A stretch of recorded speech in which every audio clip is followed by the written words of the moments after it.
वो आत्मा बार बार दरवाजा खटखटाती है। वो भूखी है, सिर्फ भोजन नहीं, तर्पण की, शांति की और मुक्ति की। ये कहानी नहीं, सनातन सत्य है। ये है प्रेत योनि। सनातन में मृत्यु को अंत नहीं, एक यात्रा का द्वार माना गया है। लेकिन जो मृत आत्मा है अपनी यात्रा पूरी नहीं कर पाती और वो फंस जाती है प्रेत योनि में। जय श्री कृष्णा दोस्तों, ये एक AI पॉडकास्ट है, चेतना की पार। पर इसके सवाल असली हैं और जवाब सनातन की गहराइयों से आते हैं। हमारा उद्देश्य सनातन की परंपरा को सरल तरीके से समझना और समझाना है।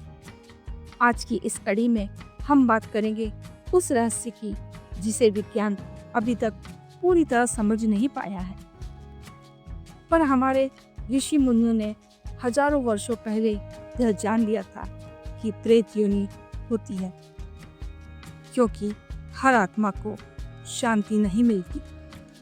तो चलिए शुरू करते हैं। आचार्य जी, आपका स्वागत है हमारे इस पॉडकास्ट में। आचार्य जी, सबसे पहले ये बताइए कि प्रेत योनि वास्तव में होती क्या है?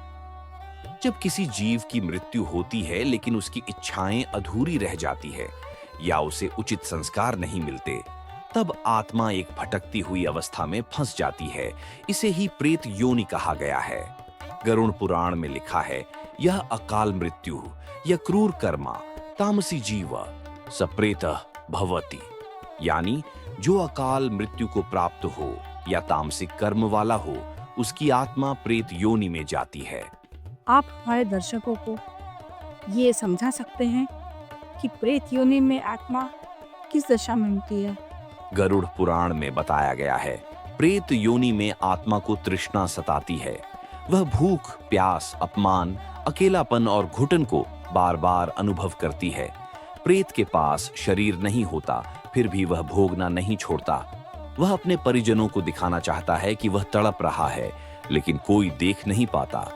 यही कारण है कि श्राद्ध और तर्पण किए जाते हैं, जिससे आत्मा को शांति मिले। आचार्य जी, हम अब ये समझना चाहेंगे कि जो अतृप्त आत्माएं हैं, प्रेत योनि में है, उसे कैसे तृप्त किया जाता है? क्या श्राद्ध का इससे कोई संबंध है? गरुड़ पुराण में स्पष्ट कहा गया है, आत्मा जब तक पिंडदान और श्राद्ध से संतुष्ट नहीं होती, तब तक वह देह छोड़ने के बाद भी धरती पर भटकती है। गरुड़ पुराण कहता है, पिंडदान, तर्पण और श्राद्ध से ही आत्मा को गति मिलती है। किसी की आत्मा अधूरी ना रहे, इसलिए सनातन ने ये विधियां बनाई हैं। आत्मा यानी एक चेतना, लेकिन क्या विज्ञान इन बातों को मानता है? क्या कोई इसका तार्किक आधार है? बिल्कुल, विज्ञान कहता है, ऊर्जा बनाई या नष्ट नहीं की जा सकती है, यह सिर्फ परिवर्तित होती है। और सनातन कहता है, न जायते म्रियते व कदाचित, आत्मा न जन्म लेती है न मरती है। उपवास से लेकर शिव को जल चढ़ाने तक बहुत सी परंपराओं को अब विज्ञान भी स्वीकार रहा है, पर आत्मा की तृप्ति, तर्पण, श्राद्ध, अभी विज्ञान वहां तक नहीं पहुंचा। लेकिन आर्षियों ने हजारों वर्ष पहले ये समझा, अनुभव किया और इन रिवाजों को आत्मा की मुक्ति का साधन बनाया। शायद जिस तरह विज्ञान ने पुनर्जन्म की थ्योरी को धीरे धीरे स्वीकार किया, उसी तरह एक दिन वह भी कहे, हाँ, आत्मा की तृप्ति संभव है। यही सनातन है, विज्ञान से पहले जागी चेतना।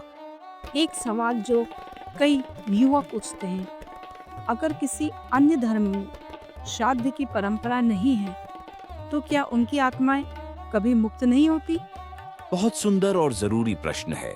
ध्यान दीजिए, आत्मा का धर्म नहीं होता।